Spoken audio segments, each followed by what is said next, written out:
Hi everyone, I am Mamata. Welcome to Unacademy maths classes YouTube channel. ನಿಮ್ಗೆಲ್ಲ ಗೊತ್ತೇ ಇದೆ, ನಾವು ಇಲ್ಲಿ ಗಣಿತ ಟೆಕ್ಸ್ಟ್ ಬುಕ್ ಅಲ್ಲಿ ಇರ್ತಕ್ಕಂಥ ಎಲ್ಲಾ ಎಕ್ಸರ್ಸೈಸ್ ಪ್ರಾಬ್ಲಮ್ಸ್ ಸಾಲ್ವ್ ಮಾಡ್ತಾ ನಮ್ಮ ಯೂಟ್ಯೂಬ್ ಚಾನಲ್ ಅಲ್ಲಿ ಅಪ್ಲೋಡ್ ಮಾಡ್ತಾ ಹೋಗ್ತಾ ಇದೀವಿ. ಸೊ ಅದರಲ್ಲಿ ನಾವು ಚೂಸ್ ಮಾಡ್ಕೊಂಡಿರೋ ಮೊದಲನೇ ಚಾಪ್ಟರ್ ಬಂದ್ಬಿಟ್ಟು ಸಮಾಂತರ ಶ್ರೇಣಿಗಳು.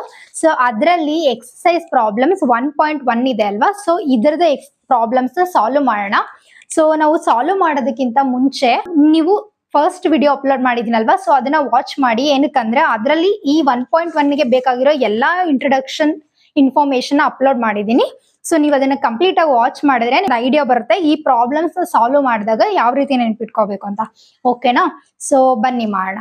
ಏನ್ ಕೊಟ್ಟಿದ್ದಾರೆ ಅಂದ್ರೆ, ಈ ಕೆಳಗಿನ ಯಾವ ಸಂದರ್ಭಗಳಲ್ಲಿ ಕೊಟ್ಟಿರುವ ಸಂಖ್ಯಾಪಟ್ಟಿಯು ಸಮಾಂತರ ಶ್ರೇಣಿಯನ್ನುಂಟು ಮಾಡುತ್ತದೆ ಮತ್ತೆ ಹೇಗೆ ಅಂತ ಕೊಟ್ಟಿದ್ದಾರೆ.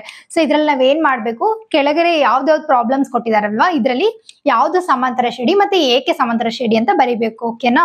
ಸೊ ಮೊದಲನೇದು ಕ್ವೆಶನ್ ನೋಡೋಣ. ಒಂದು ಟ್ಯಾಕ್ಸಿಯ ಬಾಡಿಗೆ ಮೊದಲ ಕಿಲೋಮೀಟರ್ಗೆ 15 ಆಗಿದ್ದು ನಂತರದ ಪ್ರತಿ ಕಿಲೋಮೀಟರ್ಗೆ 8ರಂತೆ ಇರುತ್ತದೆ ಅಂತ ಕೊಟ್ಟಿದ್ದಾರೆ. ಸೊ ಹಾಗಂದ್ರೆ ಏನು, ಫಸ್ಟ್ ಕಿಲೋಮೀಟರ್ ಅಲ್ಲಿ ಎಷ್ಟು ಕೊಟ್ಟಿದ್ದಾರೆ, 15 ಅಂತ ಕೊಟ್ಟಿದ್ದಾರೆ. ಸೊ ಅದನ್ನ ಏನಂತ ಬರ್ಕೋಬಹುದು, ಎ ಅಂತ ಬರ್ಕೋಬಹುದಾ, ಎ 15 ಅಂತ ಬರ್ಕೋಬಹುದು. ಸೊ ನೆಕ್ಸ್ಟ್ ಏನ್ ಕೊಟ್ಟಿದ್ದಾರೆ, ಪ್ರತಿ ಕಿಲೋಮೀಟರ್ಗೆ 8ರಂತೆ ಇರುತ್ತದೆ ಅಂತ ಕೊಟ್ಟಿದ್ದಾರೆ. ಸೊ ನಾವು ಇದನ್ನ ಡಿಫರೆನ್ಸ್ ಅಮೌಂಟ್ ಅಂತ ಬರ್ಕೋಬಹುದಾ, 8 ಅಂತ. ಸೊ ನೀವ್ ಇವಾಗ ನೋಡಿ, ಇಲ್ಲಿ ಫಸ್ಟ್ ಟರ್ಮ್ ನ ಕೊಟ್ಟಿದ್ದಾರೆ, ಡಿಫರೆನ್ಸ್ ಟರ್ಮ್ ನ ಕೊಟ್ಟಿದ್ದಾರೆ. ನಿಮ್ಗೆ ನೆನ್ಪ್ ಮಾಡ್ಕೊಳ್ಳಿ, ನಾನು ನನ್ನ ಲಾಸ್ಟ್ ವಿಡಿಯೋದಲ್ಲಿ ಅಪ್ಲೋಡ್ ಮಾಡಿದೀನಿ. ಸೊ ಈ ತರ ಫಸ್ಟ್ ಟರ್ಮ್ ಡಿಫರೆನ್ಸ್ ಅಮೌಂಟ್ ಕೊಟ್ಟಾಗ ಟೈಪ್ 2 ಫಾರ್ಮುಲಾನ ಯೂಸ್ ಮಾಡ್ಬೇಕು. ಸೊ ನೋಡೋಣ ಬನ್ನಿ ಯಾವ ತರ ಫಾರ್ಮುಲಾಸ್ ಅಂತ. ಇವಾಗ A1 ಬಂದ್ಬಿಟ್ಟು ಯಾವಾಗ್ಲೂ ಏನೇ ಆಗಿರುತ್ತೆ, ಹೌದಾ? ಸೊ ಇದರ A2 ಬಂದ್ಬಿಟ್ಟು ಏನಾಗಿರುತ್ತೆ, A ಪ್ಲಸ್ ಡಿ, ಹೌದಾ? ಸೊ A3 ಬಂದ್ಬಿಟ್ಟು A ಪ್ಲಸ್ 2D. ಇದೇ ತರ ಟರ್ಮ್ಸ್ ನ ಬರ್ಕೊಂತ ಹೋಗೋದು, ಹೌದಾ? ಅದ್ರಲ್ಲಿ ನಾವ್ ಇವಾಗ ಏನ್ ಮಾಡೋಣ ಅಂದ್ರೆ, ಈ ಡಿಜಿಟ್ಸ್ ನ ಈ ಫಾರ್ಮುಲಾಸ್ಗೆ ಅಪ್ಲೈ ಮಾಡೋಣ. ಆವಾಗ ಡಿಫರೆನ್ಸ್ ಅಮೌಂಟ್ ಸೇಮ್ ಬಂತಂದ್ರೆ ಖಂಡಿತ ಇದು ಸಮಾಂತರ ಶ್ರೇಣಿ ಅಂತ ಬರೆಯೋಣ. ಓಕೆನಾ? ಬನ್ನಿ ನೋಡೋಣ. ಇವಾಗ A1 ಆಲ್ರೆಡಿ ಇದೆ, ಸೊ ನಾನು A2 ಮಾಡ್ತಾ ಇದ್ದೀನಿ. A2 ಏನಿದೆ, A ಪ್ಲಸ್ ಡಿ ಇದೆ. A ಪ್ಲಸ್ ಡಿ ಅಂದ್ರೆ ಎಷ್ಟು, 15 ಪ್ಲಸ್ 8, ಹೌದಾ? ಸೊ ಇವಾಗ 15 ಪ್ಲಸ್ 8 ಮಾಡಿದ್ರೆ ಎಷ್ಟು ಬರುತ್ತೆ, 23 ಬರುತ್ತೆ. ಸೊ ಅದೇ ತರ A3 ಮಾಡಿದ್ರೆ ಎಷ್ಟು ಬರುತ್ತೆ, 15 ಪ್ಲಸ್ ಇದು 2 ಇದೆ ಅಲ್ವಾ. ಸೊ 2 ಇಂಟು ಇದ್ರಲ್ಲಿ ಏನಿದೆ, 8 ಇದೆ. ಸೊ ಇಷ್ಟು ಮಾಡಿದ್ರೆ ಏನ್ ಬರುತ್ತೆ, 8 2 16 ಪ್ಲಸ್ 15 ಆದ್ರೆ ಎಷ್ಟಾಗುತ್ತೆ ನಿಮ್ಗೆ ಇಲ್ಲಿ ಅಮೌಂಟು. ಸೊ ಬಂದ್ಬಿಟ್ಟು 31 ರೂಪೀಸ್ ಆಗುತ್ತೆ, ಹೌದಾ? ಸೊ ಇವಾಗ ನೀವು ಇಲ್ಲಿ ನೋಡ್ಬೋದು ಡಿಫರೆನ್ಸ್ ಅಮೌಂಟ್ ಎಷ್ಟಿದೆ, 8 ಇರುತ್ತೆ difference amount. So difference amount same ಇದ್ದಾಗ ನಾವು ಸಮಾಂತರ ಶ್ರೇಣಿಗಳು ಅಂತ ಕರಿತೀವಿ. ಆಬ್ವಿಯಸ್ಲಿ ನಾವು 8 ಅನ್ನ ಯಾವುದೇ ಒಂದು ಸಂಖ್ಯೆ ಆಡ್ ಮಾಡ್ಕೊಂತ ಹೋದ್ರೆ ಅದು ಡಿಫರೆನ್ಸ್ ಅಮೌಂಟ್ ಸೇಮೇ ಇರುತ್ತೆ. ಬಟ್ ನಾವ್ ಇದ್ರಲ್ಲಿ ಮ್ಯಾಥ್ಸ್ ಅಲ್ಲಿ ಈ ತರ ಪ್ರತಿ ಒಂದು ಸ್ಟೆಪ್ಸ್ ನು ಕಂಪ್ಲೀಟ್ ಆಗಿ ಬರಿತಾ ಫಾರ್ಮುಲಾಸ್ ನ ಬರೆದ್ರೆ ಮಾತ್ರ ಈ ಕ್ವೆಶನ್ ನ, ಫಾರ್ ಎಕ್ಸಾಂಪಲ್ 2 ಮಾರ್ಕ್ಸ್ ಕೇಳಿದ್ರೆ 2 ಮಾರ್ಕ್ಸ್ ಫುಲ್ ಮಾರ್ಕ್ಸ್ ಕೊಡ್ತಾರೆ, 3 ಮಾರ್ಕ್ಸ್ ಕೇಳಿದ್ರೆ 3 ಮಾರ್ಕ್ಸ್ ಕೊಡ್ತಾರೆ. ನೀವು ಫಾರ್ಮುಲಾಸ್ ನ ಸ್ಕಿಪ್ ಮಾಡ್ಬಿಟ್ಟು ಡೈರೆಕ್ಟ್ ಆಗಿ ಏನಾದ್ರು ಬರೆದ್ರೆ, ಸ್ಟೆಪ್ಸ್ ನ ಮಿಸ್ ಮಾಡಿದ್ರೆ ಪ್ರತಿ ಒಂದೊಂದು ಸ್ಟೆಪ್ಸ್ಗೂ ಮಾರ್ಕ್ಸ್ ಇರುತ್ತೆ ಅಲ್ವಾ, ಮಾರ್ಕ್ಸ್ ನ ಕಟ್ ಮಾಡ್ತಾರೆ. ಸೊ ಅದಕ್ಕೋಸ್ಕರ ಡೀಟೇಲ್ಡ್ ಆಗಿ ಕಂಪ್ಲೀಟ್ ಆಗಿ ಈ ತರ ಇನ್ಫಾರ್ಮೇಶನ್ ಬರೀರಿ. ಲಾಸ್ಟಿಗೂ ಸಹ ಈ ತರ ಬರೀರಿ, ಎಸ್ ಇದು ಸಮಾಂತರ ಶ್ರೇಣಿ. ಏನಕ್ಕೆ ಸಮಾಂತರ ಶ್ರೇಣಿ ಅಂದ್ರೆ ಡಿಫರೆನ್ಸ್ ಅಮೌಂಟ್ ಸೇಮ್ ಇದೆ, 8 ಇದೆ. ಸೊ ಅದಕ್ಕೆ ಇದನ್ನ ಸಮಾಂತರ ಶ್ರೇಣಿ ಅಂತಾರೆ ಅಂತ ಬರಿಬೇಕು. ಓಕೆನಾ? ಫಸ್ಟ್ ಒನ್ ಕಂಪ್ಲೀಟ್ ಆಗಿ ಅರ್ಥ ಆಗಿದೆ ಅಂತ ಅನ್ಕೊಂತೀನಿ. ಇದು ಬಂದ್ಬಿಟ್ಟು ನನ್ನ ಫಸ್ಟ್ ವಿಡಿಯೋದಲ್ಲಿ ಟೈಪ್ 2 ಫಾರ್ಮುಲಾ. ಓಕೆನಾ? ಅಂಡ್ ಇದು ಎಕ್ಸರ್ಸೈಸ್ ಪ್ರಾಬ್ಲಮ್ಸ್ 1.1 ನಲ್ಲಿ ಫಸ್ಟ್ ಒನ್, ಸೆಕ್ಷನ್ 1 ನಲ್ಲಿ ಫಸ್ಟ್ ಪ್ರಾಬ್ಲಮ್ ಇದು. ಓಕೆನಾ? ಇಲ್ಲಿ ನೀವು ನೋಡ್ಬೋದು ಸೆಕೆಂಡ್ ಪ್ರಾಬ್ಲಮ್ ಬಂದ್ಬಿಟ್ಟು, ಒಂದು ನಿರ್ವಾತಗೊಳಿಸುವ ವಾಯುರೇಚಕ ಯಂತ್ರವು ಪ್ರತಿ ಸಲ ಸಿಲಿಂಡರ್ ನಲ್ಲಿರುವ ಅನಿಲದ 1/4 ಅನಿಲವನ್ನು ಹೊರತೆಗೆದರೆ ಉಳಿಯುವ ಅನಿಲದ ಪ್ರಮಾಣಗಳು ಅಂತ ಕೊಟ್ಟಿದ್ದಾರೆ. ಸೊ ಇಲ್ಲಿ ಏನ್ ಮಾಡ್ತಿದ್ದಾರೆ, ಒಂದ್ ಸಿಲಿಂಡರ್ ಇದೆ, ಓಕೆನಾ? ಒಂದು ಸಿಲಿಂಡರ್ ಅಲ್ಲಿ ಅದ್ರ ಕಾಲ್ ಭಾಗದಷ್ಟು ಅನಿಲವನ್ನ ಪ್ರತಿ ಸಲ ಹೊರ ತೆಗಿತಾ ಹೋಗ್ತಾರೆ. ಸೊ ಪ್ರತಿ ಸಲ ಹೊರ ತೆಗೆದಾಗ್ನು ನಮಗೆ ಡಿಫ್ರೆನ್ಸ್ ಏನ್ ಸಿಗುತ್ತಲ್ವಾ, ಸೊ ಅದು ಸೇಮ್ ಆಗಿದ್ರೆ ಅದನ್ನ ಸಮಾಂತರ ಶ್ರೇಣಿ ಅಂತ ಕರಿತೀವಿ. ಸೇಮ್ ಆಗಿಲ್ಲ ಅಂದ್ರೆ ಸಮಾಂತರ ಶ್ರೇಣಿ ಅಲ್ಲ ಅಂತ ಬರೀತೀವಿ. ಓಕೆನಾ? ಸೊ ಅದ್ರದಲ್ಲಿ ನೀವು ನೋಡ್ಬೋದು, ಇವಾಗ ನಾನು ಏನ ಅವ್ರು ಏನು ಕೊಟ್ಟಿಲ್ಲ, ಬಟ್ ನಾವಿಲ್ಲಿ ಅಸಂಪ್ಷನ್ ಮಾಡ್ಕೋಬಹುದು. ಏನಕ್ಕಂದ್ರೆ ಸಿಲಿಂಡರ್ ಅಂದ್ರೆ 1 ಅಲ್ವಾ, 1 ಅಂತ ತಗೋಬೋದಾ ಸಿಲಿಂಡರ್. ಸೊ ಅದನ್ನ 1 ಅಂತ ತಗೊಳ್ಳೋಣ. ಸೊ ಆಮೇಲೆ ಬಂದ್ಬಿಟ್ಟು ಏನ್ ಕೊಟ್ಟಿದ್ದಾರೆ, ಇಲ್ಲಿ ಕಾಲ್ ಭಾಗದಷ್ಟು ಹೊರ ತೆಗಿತಾರೆ ಅಂತ ಕೊಟ್ಟಿದ್ದಾರೆ. ಸೊ ಡಿಫರೆನ್ಸ್ ಅಮೌಂಟ್ ನ 1/4 ಅಂತ ತಗೊಳ್ಳೋಣ. ಓಕೆನಾ? ಸೊ ಇದು ಏನಂದ್ರೆ 1 ಯೂನಿಟ್, ಯಾಕಂದ್ರೆ ಒಂದೇ ಸಿಲಿಂಡರ್ ಅಲ್ವಾ, ಇದು ಒಂದು ಸಿಲಿಂಡರ್, ಇದನ್ನ 1 ಸಿಲಿಂಡರ್ ಅಂತ ಕನ್ಸಿಡರ್ ಮಾಡೋಣ. ಓಕೆನಾ? ಅದ್ರಲ್ಲಿ ಫಸ್ಟ್ ಟೈಮ್ ಬಂದ್ಬಿಟ್ಟು 1/4 ಅಂದ್ರೆ ಇದು ಕಾಲ್ ಭಾಗದಷ್ಟು ತೆಗಿತಾ ಇದ್ದಾರೆ ಅಂತ ಅರ್ಥ. ಇದು 1. ಓಕೆನಾ. ಇದು 1 ಯೂನಿಟ್, ಅದ್ರಲ್ಲಿ ಕಾಲ್ ಭಾಗ ತೆಗಿತಾ ಇದಾರೆ ಅಂತ ಅರ್ಥ. ಸೊ ಇದನ್ನ ನಾನೊಂದು ಸಿಂಪಲ್ ಆಗಿ ಏನಂತಾರೆ ಪ್ರಯೋಗ ತರ ಮಾಡೋಣ, ನಿಮ್ಗೆ ಬೇಗನೆ ಅರ್ಥ ಆಗುತ್ತೆ ಹೇಗ್ ಸಾಲ್ವ್ ಮಾಡೋದು ಅಂತ ಹೇಳಿ. ಓಕೆನಾ. ಸೊ ನೋಡಿ ಇವಾಗ ನೀವು ಇಲ್ಲಿ ನೋಡ್ಬೋದು. ಸೊ ಇದನ್ನ ಒಂದು ಸಿಲಿಂಡರ್ ಅಂತ ಕನ್ಸಿಡರ್ ಮಾಡೋಣ. ಸೊ ಇದು 1 ಯೂನಿಟ್ ಅಲ್ವಾ, ಸೊ ಅದನ್ನ ಎ ಅಂತ ಕನ್ಸಿಡರ್ ಮಾಡೋಣ, ಅದನ್ನ A1 ಅಂತ ಕನ್ಸಿಡರ್ ಮಾಡೋಣ. ಓಕೆನಾ. ಸೊ ಇದು ಕಂಪ್ಲೀಟ್ ಯೂನಿಟ್ ಅಲ್ಲಿ ಏನ್ ಕೊಟ್ಟಿದ್ದಾರೆ, ಪ್ರತಿ ಸಲ ಕಾಲ್ ಭಾಗದಷ್ಟು ತೆಗಿತಾ ಹೋಗ್ತಾರೆ ಅಂತ ಕೊಟ್ಟಿದ್ದಾರೆ. ಸೊ ಇದನ್ನ ಕಾಲ್ ಭಾಗ ಅಂತ ತಗೊಳ್ಳೋಣ, ಇದನ್ನ ಅರ್ಧ ಅಂತ ತಗೊಳ್ಳೋಣ, ಆಮೇಲೆ ಇದನ್ನ ಮುಕ್ಕಾಲ್ ಭಾಗ ಅಂತ ತಗೊಳ್ಳೋಣ, ಇದು ಕಂಪ್ಲೀಟ್ ಅಂತ ತಗೊಳ್ಳೋಣ. ಸೊ ಒಂದು ಎಕ್ಸಾಂಪಲ್ ಅಷ್ಟೇ ಕೊಡ್ತಾ ಇರೋದು ನಾನು. ಅವ್ರು ಕೊಟ್ಟಿರೋದು ಏನಂದ್ರೆ ಪ್ರತಿ ಸಲ ಕಾಲ್ ಭಾಗವನ್ನ ಹೊರ ತೆಗೆದಾಗ ನೆಕ್ಸ್ಟ್ ಏನು ಉಳಿತಾ ಹೋಗುತ್ತಲ್ವಾ ಅದು ಸೇಮ್ ಇರ್ಬೇಕಂತ ಕೊಟ್ಟಿದ್ದಾರೆ. ನೋಡೋಣ ಇವಾಗ ಸೇಮ್ ಇರುತ್ತಾ ಇಲ್ಲ ಅಂತ. ಓಕೆನಾ. ಸೊ ಫಸ್ಟ್ ಭಾಗ ಬಂದ್ಬಿಟ್ಟು ನೋಡಿ ನಾನು ತೆಗಿತಾ ಇದ್ದೀನಿ. ಸೊ ಕಾಲ್ ಭಾಗ ತೆಗಿತೀನಿ ಇವಾಗ. ನೋಡಿ ಕಾಲ್ ಭಾಗ ತೆಗ್ದೆ, ಹೌದಾ. ಕಾಲ್ ಭಾಗ ತೆಗ್ದಾಗ ಇಲ್ಲಿ ಏನ್ ಉಳಿದಿದೆ ಅಲ್ವಾ ಅಮೌಂಟ್, ಇದು ಫಸ್ಟ್ ಡಿಫ್ರೆನ್ಸ್ ಅಮೌಂಟ್. ಓಕೆನಾ. ಸೊ ನೋಡೋಣ ಅದನ್ನ. ಸೊ ಫಸ್ಟ್ ಡಿಫ್ರೆನ್ಸ್ ಅಮೌಂಟ್ ಎಷ್ಟಿದೆ, ಇದಿಷ್ಟು ತೆಗೆದ್ರೆ ನೋಡೋಣ, ಆಮೇಲೆ ಕ್ಯಾಲ್ಕುಲೇಟ್ ಮಾಡೋಣ ಎಷ್ಟು ಬರುತ್ತೆ ಅಂತ. ಸೊ 1 × 1/4 ನ ತೆಗಿತಾ ಇದೀವಿ ಅಂತ ಅರ್ಥ. ಓಕೆನಾ. ಸೊ ನೆಕ್ಸ್ಟ್ ಟೈಮ್ ಬಂದ್ಬಿಟ್ಟು ಸೆಕೆಂಡ್ ಟೈಮ್ ಏನ್ ಮಾಡ್ತೀವಿ, ಮತ್ತೆ ಕಾಲ್ ಭಾಗ ತೆಗಿತೀವಿ. ನೋಡಿ ತೆಗಿತಾ ಇದ್ದೀನಿ ಇವಾಗ, ಕಾಲ್ ಭಾಗ ತೆಗ್ದೆ. ಸೊ ಕಾಲ್ ಭಾಗ ತೆಗ್ದನಾ. ಸೊ ಕಾಲ್ ಭಾಗ ತೆಗ್ದಾಗ ಎಷ್ಟು ಉಳಿತು, ಇನ್ನಿಷ್ಟು ಉಳಿತು, ಹೌದಾ. ಸೊ ನೀವ್ ಇಲ್ಲೇ ನೋಡ್ಬೋದು, ಫಸ್ಟ್ ಟೈಮ್ ತೆಗ್ದಾಗ ಇಷ್ಟು ಉಳಿದಿತ್ತು, ಸೆಕೆಂಡ್ ಟೈಮ್ ತೆಗ್ದಾಗ ಇಷ್ಟಿದೆ. ಅಂದ್ರೆ ಏನರ್ಥ, ಡಿಫ್ರೆನ್ಸ್ ಸೇಮ್ ಇಲ್ಲ ಅಲ್ವಾ. ಸೊ ನೋಡಿದ್ರೇನೆ ಗೊತ್ತಾಗ್ತಿದೆ ಇದು ಡಿಫ್ರೆನ್ಸ್ ಅಮೌಂಟ್ ಸೇಮ್ ಬರ್ತಾ ಇಲ್ಲ. ಸೊ ಸೇಮ್ ಬರ್ತಾ ಇಲ್ಲ ಅಂದ್ರೆ ಇದು ಸಮಾಂತರ ಶ್ರೇಣಿ ಅಲ್ಲ ಅಂತ ಹೇಳಿ. ಬಟ್ ಇದನ್ನ ನಾವು ಫಾರ್ಮುಲಾ ವೈಸ್ ಬರೆಯೋಣ ಇವಾಗ. ಸೊ ನೋಡಿ ಇದು ಕಂಪ್ಲೀಟ್ 1 ಯೂನಿಟ್, ಅದ್ರಲ್ಲಿ ಫಸ್ಟ್ ಟೈಮ್ ಇದನ್ನಿಷ್ಟು ಆಲ್ರೆಡಿ ತೆಗ್ದ್ಬಿಟ್ಟಿದ್ವಿ ನಾವು. ಸೊ ಇದನ್ನ ತೆಗ್ದಿದ್ವಿ. ನೆಕ್ಸ್ಟ್ ಟೈಮ್ ಇಷ್ಟನ್ನ ತೆಗಿತಾ ಇದ್ದೀನಿ. ಓಕೆನಾ. ಸೊ ಅದ್ರದ್ದು ನೆಕ್ಸ್ಟ್ ಟೈಮ್ ನೋಡೋಣ ಇವಾಗ. ಕಂಪ್ಲೀಟ್ ಆಗಿ ತೆಗಿತಾ ಇದ್ದೀನಿ ಮುಕ್ಕಾಲ್ ಭಾಗ. ಇವಾಗ ನೋಡಿ ಇಷ್ಟಿದೆ, ಹೌದಾ. ಪ್ರತಿ ಸಲ ತೆಗ್ದಾಗಿನೂ ಕಡಿಮೆ ಬರ್ತಾ ಹೋಗ್ತಿದೆ, ಸೇಮ್ ಬರ್ತಾ ಇಲ್ಲ. ಸೊ ಇದು ಒಂದು ಕಂಪ್ಲೀಟ್ ಟರ್ಮು. ಇಷ್ಟು ಫಸ್ಟ್ ಟೈಮ್ ಆಲ್ರೆಡಿ ತೆಗ್ದಿದೆ, ಸೆಕೆಂಡ್ ಟೈಮ್ ಇಷ್ಟು ಆಲ್ರೆಡಿ ತೆಗ್ದಿದ್ದೀನಿ ಇವಾಗ, ಹೌದಾ. ಸೊ ಥರ್ಡ್ ಟೈಮ್ ಇಷ್ಟು ತೆಗಿತಾ ಇದ್ದೀನಿ. ಇನ್ನು ಉಳಿದಿರೋದು ಇಷ್ಟು, ಇದು ಇಷ್ಟಿಲ್ಲಿ ಉಳಿದಿದೆ, ಇಷ್ಟು ಇಲ್ಲಿ ಉಳಿದಿದೆ, ಇಷ್ಟು ಇಲ್ಲಿ ಉಳಿದಿದೆ. ಗೊತ್ತಾಗ್ತಿದೆನಾ ಏನಕ್ಕೆ ಸಮಾಂತರ ಶ್ರೇಣಿ ಅಲ್ಲ ಅಂತ. ಬನ್ನಿ ಇವಾಗ ಪ್ರಾಬ್ಲಮ್ ಸಾಲ್ವ್ ಮಾಡೋಣ. A1 ಆಲ್ರೆಡಿ ಇದೆ. ಸೊ ನೋಡಿ ಇವಾಗ A2 ನ ನೋಡೋಣ. A2 ಈಕ್ವಲ್ಸ್ A2ದಲ್ಲಿ ಏನ್ ಬರುತ್ತೆ, 1 ಇದೆ ಅಲ್ವಾ, ಇದು ಕಂಪ್ಲೀಟ್ 1, ಫಸ್ಟ್ 1, ಇದು ಕಂಪ್ಲೀಟ್ 1. ಸೊ ಈ 1 ಅಲ್ಲಿ ಮೈನಸ್ ನಾವೇನ್ ಮಾಡ್ತಾ ಇದೀವಿ, ಇದ್ರದ್ದು ಕಾಲ್ ಭಾಗ ತೆಗಿತಾ ಇದೀವಿ. ಸೊ 1 × 1/4 ಅಂತ ಬರಿಬೇಕು, ಯಾಕಂದ್ರೆ ಈ 1 ಪಾರ್ಟ್ 1/4 ನ ತೆಗಿತಾ ಇರೋದು. ಸೊ ಇದನ್ನ ಸಾಲ್ವ್ ಮಾಡೋಣ, ಎಷ್ಟು ಬರುತ್ತೆ ನೋಡೋಣ. ಸೊ ನೋಡಿ ಇವಾಗ ಇದನ್ನ ಸಿಂಪ್ಲಿಫೈ ಮಾಡಿದ್ರೆ ಎಷ್ಟು ಬರುತ್ತೆ, ಇದು 1 ಇಲ್ಲಿ ಏನಿಲ್ಲ ಅಂದ್ರೆ 1 ಇದೆ ಅಂತ ಅರ್ಥ. ಸೊ 1 × 1 ಮತ್ತೆ 4 ನಾವು LCM ತೆಗೆದಾಗ ನಮ್ಗೆ ಎಷ್ಟು ಬರುತ್ತೆ, 4 ಬರುತ್ತೆ, ಹೌದಾ. ಸೊ ಅದಾದ್ಮೇಲೆ ಇದನ್ನ 4 × 1 ಮಾಡಿದ್ರೆ ಏನಾಗುತ್ತೆ, ಇಲ್ಲಿ 4 ಆಗುತ್ತೆ. ಈ 4ಗೂ ಈ 4ಗೂ ಕ್ಯಾನ್ಸಲ್ ಆಗುತ್ತೆ. ಸೊ ಅವಾಗ 1 ಬರುತ್ತೆ ಇಲ್ಲಿ. ಸೊ ಏನಾಗುತ್ತೆ, 3/4 ಬರುತ್ತೆ, ಹೌದಾ. ಗೊತ್ತಾಯ್ತಾ ಈ 3/4 ಹೆಂಗ್ ಬಂತು ಅಂತ. ಈ 3/4 ಇಲ್ಲಿ ಉಳಿದಿರೋ ಅಮೌಂಟ್. ಸೊ ನಾನು ಇದನ್ನ ಏನ್ ಮಾಡ್ತೀನಿ ಅಂದ್ರೆ ಈಗ 3/4 ಉಳಿದಿದೆ ಅಂತ ಬರ್ಕೊಂತೀನಿ. ಫಸ್ಟ್ ಟೈಮ್ 1 ಇತ್ತು, ಆಮೇಲೆ 3/4 ಆಯ್ತು. ಈ 3/4 ಅಲ್ಲಿ ಇಷ್ಟೇ ಅಲ್ವಾ ನಮಗೆ ಸೆಕೆಂಡ್ ಟೈಮ್ ಅದು ವಾಟರ್ ಇದ್ದಿದ್ದು ನಾವು ನೋಡಿದ್ವಿ ಅದ್ರಲ್ಲಿ. ಸೊ ಅದ್ರಲ್ಲಿ ಕಾಲ್ ಭಾಗ ತೆಗಿತಾ ಇದೀನಿ ಅಂದ್ರೆ ಅರ್ಥ ಏನು, ವಾಟರ್ ಇರೋದೇ ಇಷ್ಟು, ಇದ್ರಲ್ಲಿ ಕಾಲ್ ಭಾಗ ಅಂದ್ರೆ 3/4 ಅಲ್ಲಿ ಕಾಲ್ ಭಾಗ 1/4 ಈ ತರ ಬರಿಬೋದಾ. ಸೊ ನೋಡೋಣ ಇವಾಗ A3 ನ ಕಂಡುಹಿಡಿತಾ ಇದೀನಿ. ಉಳಿದಿರೋ ಅಮೌಂಟ್ ಎಷ್ಟು, ಓನ್ಲಿ 3/4. ಸೊ ನಾನು ಅದನ್ನ ಏನ್ ಬರೀತೀನಿ ಅಂದ್ರೆ 3/4 ಮೈನಸ್ ಇದನ್ನ ಈ ತರನು ಬರ್ಕೋಬಹುದು. ಸೊ ನಾನು ಏನ್ ಮಾಡ್ತಾ ಇದೀನಿ, ಕಾಲ್ ಭಾಗ ತೆಗಿತಾ ಇದೀನಿ ಯಾವ್ದ್ರಲ್ಲಿ, 3/4 ಅಲ್ಲಿ. ಓಕೆನಾ. ಇದನ್ನ ಸಿಂಪ್ಲಿಫೈ ಮಾಡೋಣ ಇವಾಗ. ಸೊ ಇದೇನಿಲ್ಲ, ಸಿಂಪಲ್ ಇದೆ. ಸೊ 3/4ಗೆ 3/4 ಬರೆಯೋಣ. ಇಲ್ಲಿ 4 × 4 ಏನಾಗುತ್ತೆ, 16 ಆಗುತ್ತೆ. ಅವಾಗ 3/16 ಆಗುತ್ತೆ. ಸೊ ಇಲ್ಲಿ ನೀವು ನೋಡ್ಬೋದು ಇಲ್ಲಿ ಮೈನಸ್ ಇದೆ. ಸೊ 4 ಮತ್ತೆ 16ಗೆ ನಾವೇನ್ ಮಾಡ್ಬೇಕು, ಇಲ್ಲಿ ಕೆಳಗಿನ ಟರ್ಮ್ಸ್ ಸೇಮ್ ಇದ್ದಾಗ ಡೈರೆಕ್ಟ್ ಆಗಿ ಮೈನಸ್ ಮಾಡ್ಬೋದು. ಬಟ್ ಇಲ್ಲಿ ನಮಗೆ ಡಿಫ್ರೆಂಟ್ ಇದೆ. ಸೊ ಡಿಫ್ರೆಂಟ್ ಇದ್ದಾಗ ನಾವು ಇಲ್ಲಿ ಏನ್ ಮಾಡ್ಬೇಕು, LCM ನ ತಗೋಬೇಕು. LCM ನ ಯಾವ ರೀತಿ ತಗೋಬೇಕು ಅಂತಂದ್ರೆ ನೋಡಿ, ಇಲ್ಲಿ 4 ಮತ್ತೆ 16ಗೆ LCM ತೆಗೆದಾಗ 4 1s 4, 4 4s 16, ಹೌದಾ. ಸೊ 4 × 4 ಏನ್ ಬರುತ್ತೆ, 16 ಬರುತ್ತೆ. ಸೊ ನಮ್ಗೆ LCM ಎಷ್ಟಾಗುತ್ತೆ, 16 ಆಗುತ್ತೆ, ಹೌದಾ. 16 LCM. ಬಟ್ ಈ ಟರ್ಮ್ಗೆ ನಾವು ಈ LCM ನ ಮಲ್ಟಿಪ್ಲೈ ಮಾಡ್ಬೇಕು. ಸೊ ಅವಾಗ ನಮಗೆ ಗೊತ್ತಾಗುತ್ತೆ ಎಷ್ಟು ಅಂತ. 3/4ಗೆ × 16 ಮಾಡಿದ್ರೆ ಎಷ್ಟಾಗುತ್ತೆ, 4 1s 4, 4s 16, 4 3s 12. ಸೊ ನಮ್ಗೆ ಇಲ್ಲಿ ಆನ್ಸರ್ ಎಷ್ಟು ಬರುತ್ತೆ, 12 ಡಿವೈಡೆಡ್ ಬೈ LCM ಎಷ್ಟು 16 ಮೈನಸ್ ಈ 3/16 ಗೆ ಏನ್ ಮಾಡ್ಬೋದು ಇವಾಗ 3/16 ಇದೆ ಇಂಟು ಏನ್ ಮಾಡ್ಬೋದು 16 ಮಾಡಿದ್ರೆ ಇದು ಕ್ಯಾನ್ಸಲ್ ಆಗುತ್ತೆ. ಅವಾಗ ಎಷ್ಟು ಬರುತ್ತೆ ನಮಗೆ 3 ಬರುತ್ತೆ. ಸೊ ಇದು 3. ಸೊ ನಮ್ಗೆ ಇವಾಗ ಏನ್ ಮಾಡ್ಬೋದು 12 ಮೈನಸ್ 3 ಮಾಡಿದ್ರೆ ಎಷ್ಟಾಗುತ್ತೆ 9 ಆಗುತ್ತೆ. 9/16 ಬರುತ್ತೆ. ಇದನ್ನ ಇನ್ನ ಕೂಡ ಸಿಂಪ್ಲಿಫೈ ಮಾಡ್ಬೋದು, ಬಟ್ ನಾನು ಇದನ್ನ ಇಲ್ಲೇ ಸ್ಟಾಪ್ ಮಾಡ್ತಾ ಇದ್ದೀನಿ. ಸೊ ಜಸ್ಟ್ ಡಿಫರೆನ್ಸ್ ಅಮೌಂಟ್ ಬರೀಬೇಕಲ್ವಾ ನಾವು, ಅದಕ್ಕೋಸ್ಕರ ನಾನು ಇಷ್ಟೇ ಸಿಂಪ್ಲಿಫೈ ಮಾಡ್ಬಿಡ್ತಾ ಇದ್ದೀನಿ. ಇದನ್ನ 3/4, ಇದನ್ನ 9/16. ಓಕೆನಾ.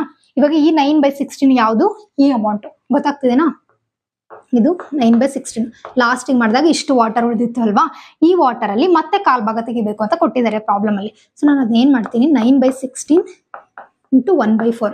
ಸೇಮ್ ಇದೇ ತರ ಮಾಡಿದಾಗ ನೋಡಿ ಇಲ್ಲಿ A4 ನ ಕಂಡುಹಿಡಿತೀನಿ. A4 ಅಲ್ಲಿ ಏನಿದೆ ಸೇಮ್ ಅಲ್ವಾ. ಸೊ 9/16 ಇದೆ. ಸೊ ಈ 9/16 ನ ಇಲ್ಲಿ ಬರ್ಕೊಂತೀನಿ.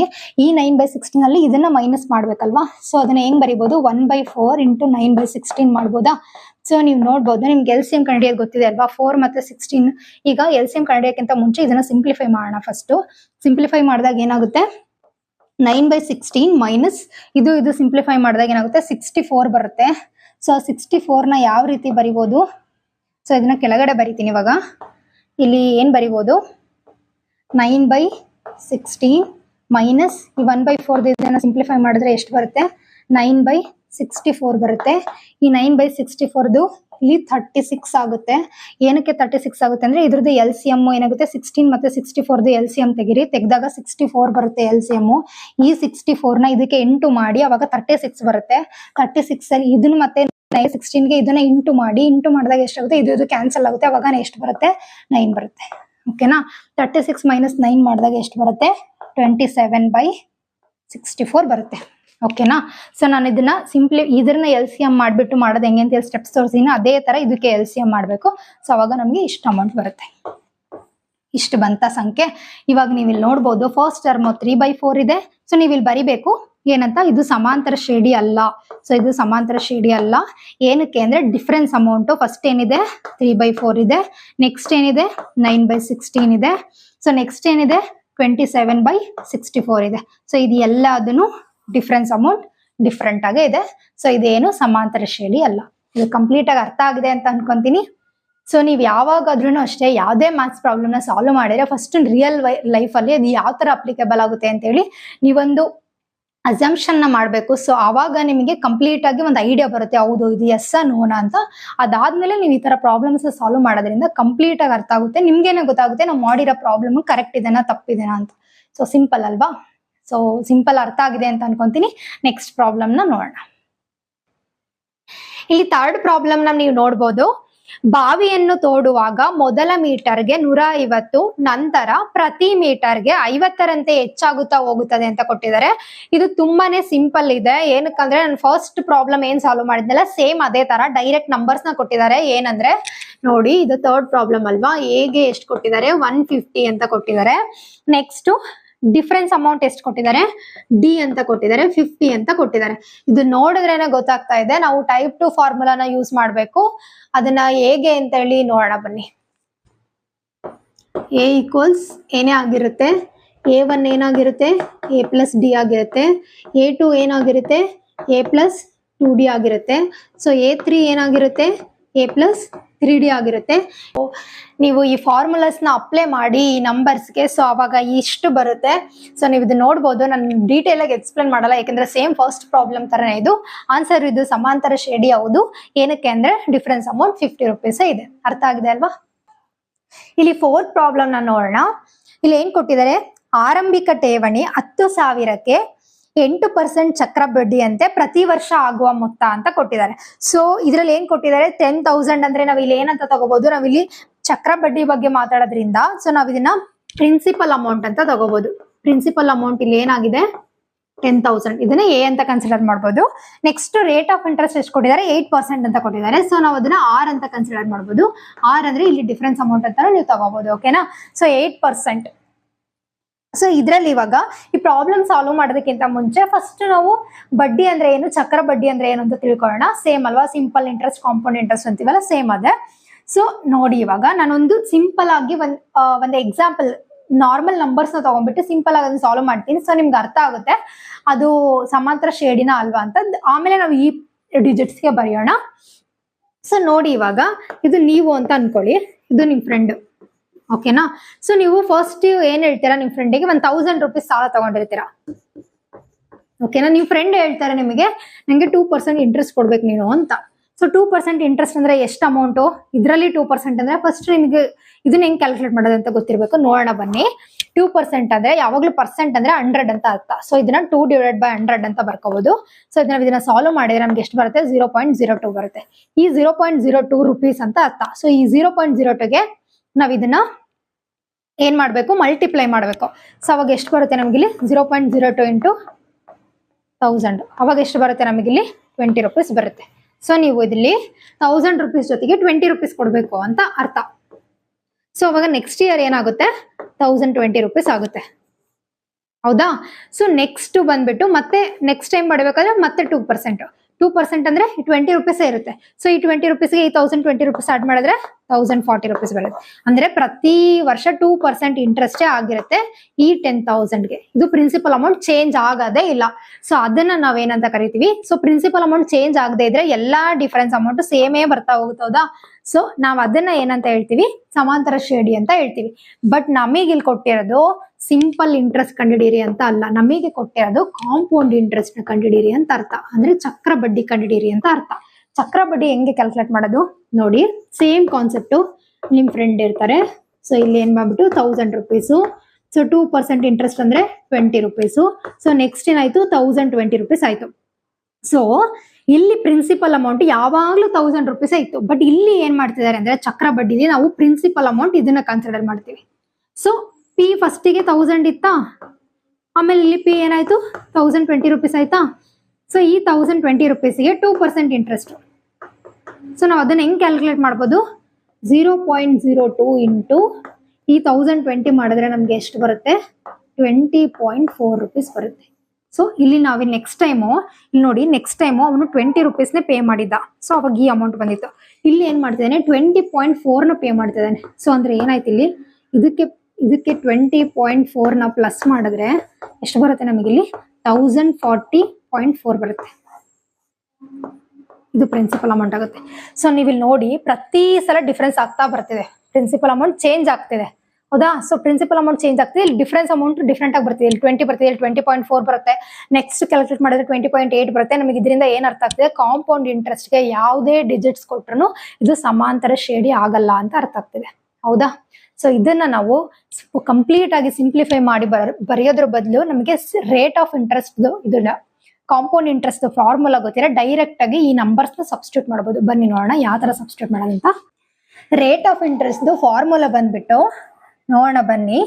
ಸೊ ಇಲ್ಲಿ A equals P into 1 plus R divided by 100 ಇದು to the power of n ಅಂತ ಅರ್ಥ. ಸೊ ಇದನ್ನ ನೋಡ್ಬೋದು ನೀವು, ನಮಗೆ ಆಲ್ರೆಡಿ ಗೊತ್ತಿದೆ ಕಾಂಪೌಂಡ್ ಇಂಟ್ರೆಸ್ಟ್ ಯಾವಾಗಲೂ ಸಮಾಂತರ ಶ್ರೇಣಿ ಆಗಲ್ಲ ಅಂತ. ಸೊ ಈ ಫಾರ್ಮುಲಾ ಗೊತ್ತಿದೆ, ಈ ಫಾರ್ಮುಲಾಗೆ ಡೈರೆಕ್ಟ್ ಆಗಿ ನೀವು ಈ ನಂಬರ್ಸ್ ನ ಸಬ್ಸ್ಟಿಟ್ಯೂಟ್ ಮಾಡ್ಬಿಟ್ಟು ನೋ ಇದು ಸಮಾಂತರ ಶ್ರೇಣಿ ಅಲ್ಲ ಅಂತ ಬರಿಬಹುದು. ನೋಡೋಣ ಬರೆಯೋಣ ಇವಾಗ. ಸೊ ಏನಂತ ಬರಿಬಹುದು ಅಂದ್ರೆ 10,000 1 ಪ್ಲಸ್ 1 ಪ್ಲಸ್ ಆ ರೇಟ್ ಆಫ್ ಇಂಟ್ರೆಸ್ಟ್ ಎಷ್ಟು 8% ಡಿವೈಡೆಡ್ ಬೈ 100, ಹೌದಾ, to the power of 1 first year ಆದ್ರೆ. ಸೊ ನೆಕ್ಸ್ಟ್ ಇಯರ್ ಆದ್ರೆ 10,000 into 1 plus 8 divided by 100 to the power of 2 ಅಂತ ಬರೆಯಬಹುದು. ಇದೇ ತರ ಈ ತರ ಬರೆದ್ಬಿಟ್ಟು ಮತ್ತೆ 10,000 1 plus 8 divided by 100 to the power of 3 ಅಂತ. ಸೊ ಇದೇ ತರ ಬರಿತಾ ಹೋಗಿ ನೀವು ಇಲ್ಲಿ ಬರಿಬಹುದು. ಇದು ಇದು ಸಮಾಂತರ ಶ್ರೇಣಿ ಅಲ್ಲ. ಏನಕ್ಕೆ ಅಂದ್ರೆ ಈ ತರ ನಂಬರ್ಸ್ ಸಿಂಪ್ಲಿಫೈ ಮಾಡಿದ್ರೆ ನಾವು ಇದನ್ನ ಯಾವಾಗ್ಲೂ ಈಕ್ವಲ್ ಅಮೌಂಟ್ ನಮಗೆ ಅಂದ್ರೆ ಡಿಫರೆನ್ಸ್ ಅಮೌಂಟ್ ಸೇಮ್ ಬರಲ್ಲ ಅಂತ ಅರ್ಥ ಆಯ್ತಾ. ಸೊ ನಾವಿಲ್ಲಿ ನೋಡಿರ್ಬೋದು ನೀವು ಎಕ್ಸಸೈಸ್ 1.1 ನಲ್ಲಿ ಸೆಕ್ಷನ್ 1 ನಲ್ಲಿ ಇರ್ತಕ್ಕಂಥ ಎಲ್ಲಾ ಪ್ರಾಬ್ಲಮ್ಸ್ ನ ಸಾಲ್ವ್ ಮಾಡಿದೀವಿ. ಸೊ ನಿಮ್ಗೆ ಇದ್ರಲ್ಲಿ ಏನಾದ್ರು ಡೌಟ್ಸ್ ಇದ್ರೆ ನಮ್ ಕಮೆಂಟ್ ಸೆಕ್ಷನ್ ಅಲ್ಲಿ ಕಮೆಂಟ್ ಮಾಡಿ. Thank you for watching the video. Please don't forget to like, share and subscribe.